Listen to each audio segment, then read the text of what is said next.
there, it's Mrs. H. So today we're going to talk about IXL.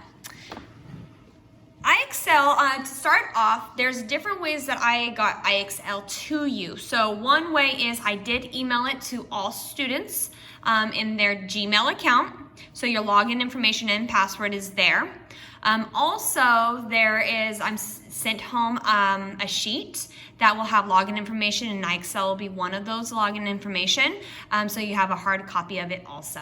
So let's take a look here. If I was going to look at it in my inbox, I notice I see IXL, and then it says IXL account information. If I clicked on that, then it tells me my username and my password.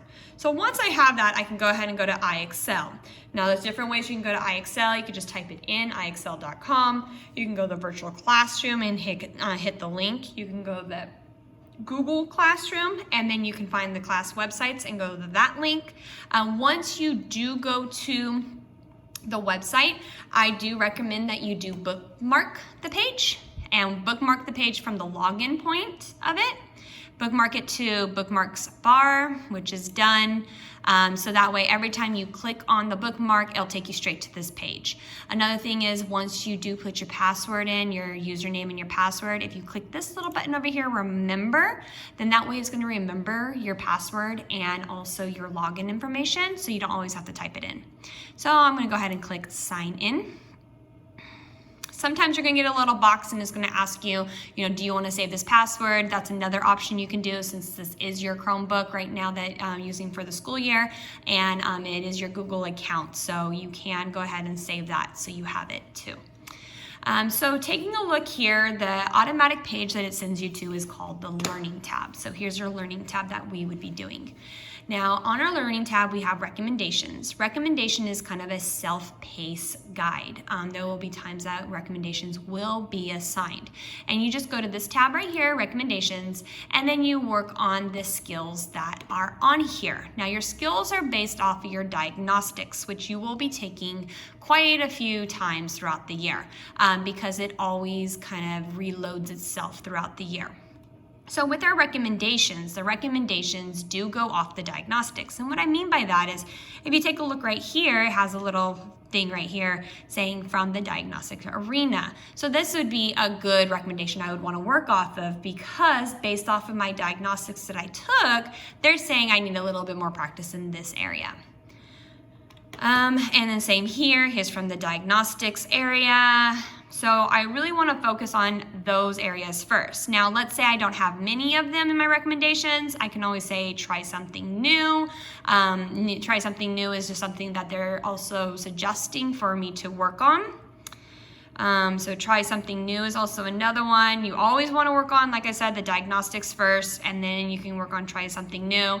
And then they have other recommendations throughout, depending on where your level is. And when I say level, we're going to go ahead and get into that and talk about that. So when we talk about level, here, we're going to go to diagnostic. Diagnostic, you're going to see IXL diagnostic. And that means that you need to complete this diagnostics for it to be done.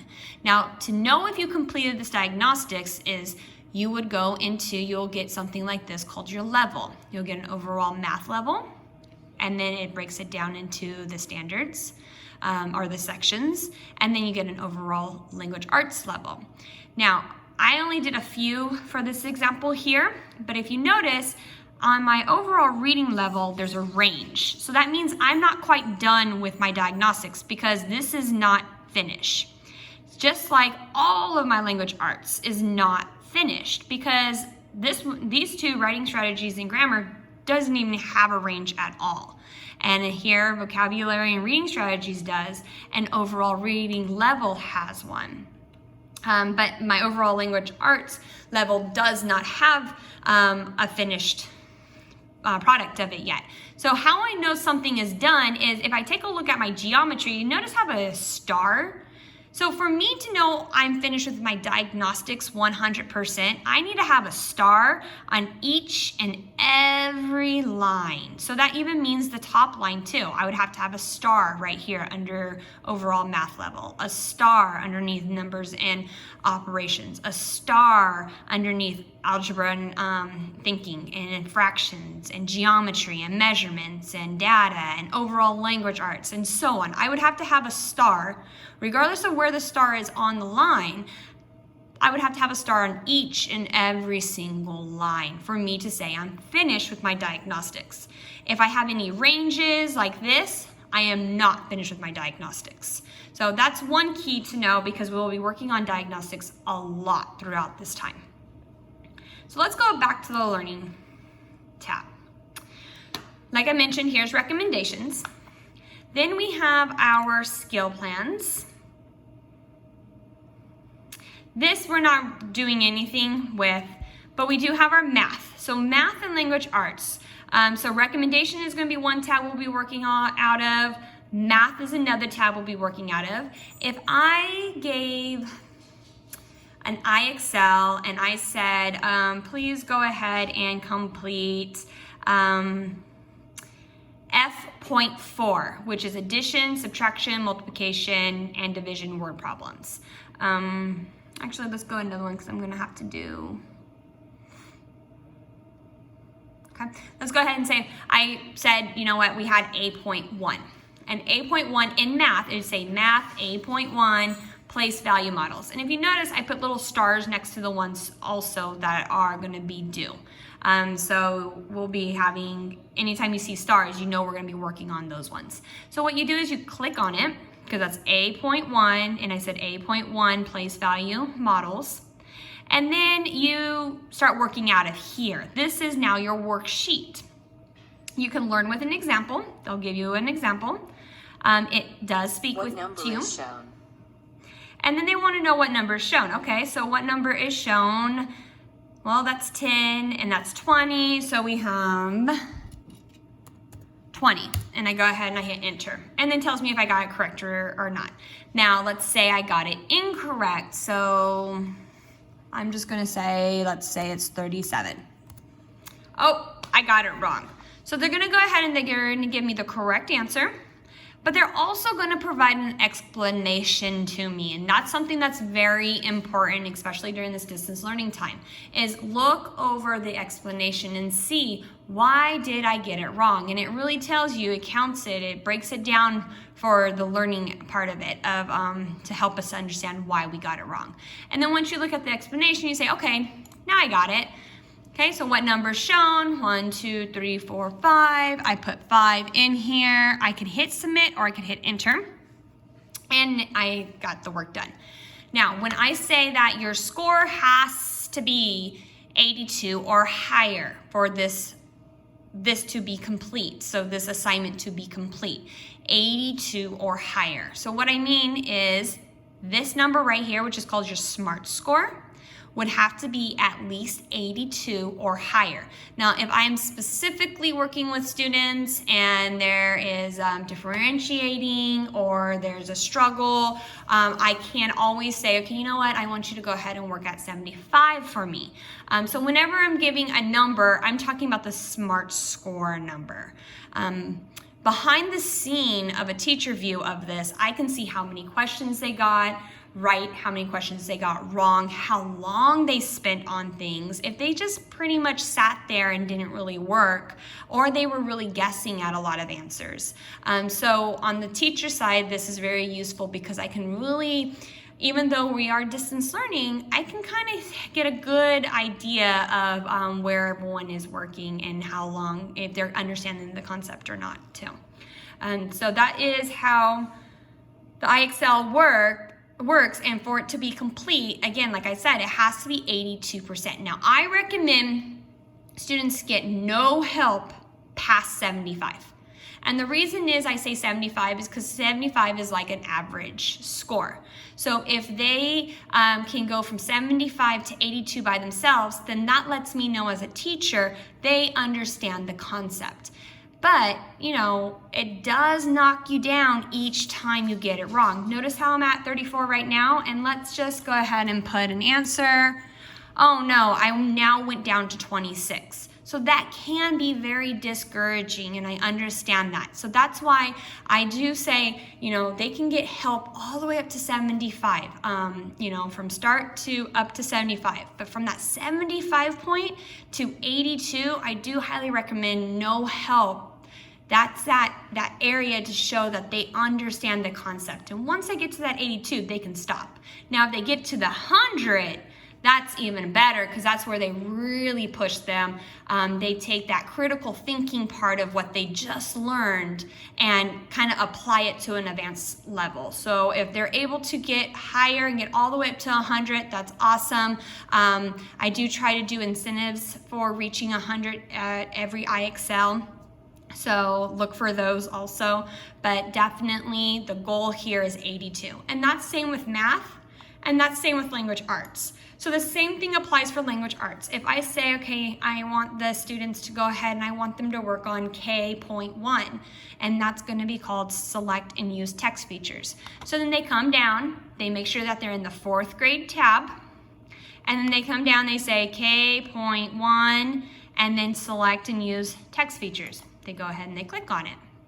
Same rules apply here. Is SMART score always starts them off at 0. It's a scaffolding grade. So they start off a little doable, and it keeps pushing them. And that's why the 82 range is kind of the standard, Met standard range.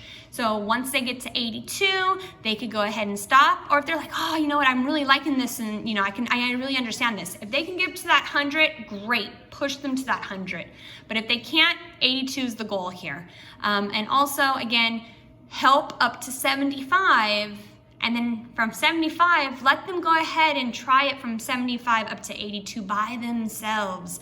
And if they drop back under 75, then yes, of course, please, they need additional support and they need that additional help. So they can continue getting the help. But once they get to that 75, let them push themselves to that 82 to meet that standard of their understanding of it.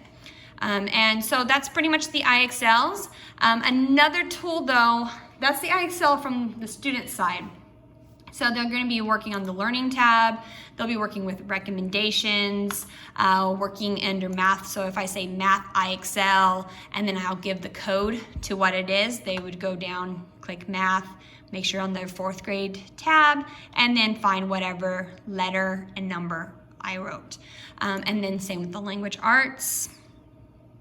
Then we come down to, this is the data part of it. This is the behind the scene. So on the student side, they see a little bit of their behind the scene also, but on the teacher side, it really shows me a lot behind. But taking a look here, I can go ahead and I can see usage. So I can see in the last 30 days how long the student. So this is great for parents, because parents can go on here and they can see, oh, how many answers have you answered and how long have you spent on this? And it tells you like during the day. It even breaks it up just like what I can see on my end. What did they work on during that time? So it shows right here, here's Wednesday, July 29th from 2:24 to 2:27. I practiced 1 skill and I did 4 questions. And it tells me, and it even shows me the questions. So this is a great data tool for parents to take a look at. Trouble spots. This lets the students know where are they struggling a little bit. I don't really have much in here because I just went on here right now. So, but this is trouble spots. Scores. This is great to always look. This is actually how I take the scores on my end from the students. Is I go ahead and I take a look. So here I assigned a 0.1 in math. And the SMART score they got was 26. That's that score that I want to see at least 82 or higher if possible. Again, we can always adjust and work with it, but 82 is the goal. And it tells me the questions, how long it's spent, and when the last practice was. So this is a great tool to see, did they finish their IXLs? All you have to do is just check this and go to this tab, compare based off of what they were assigned, go to this and see, oh, okay, well, you got this done and you finished this.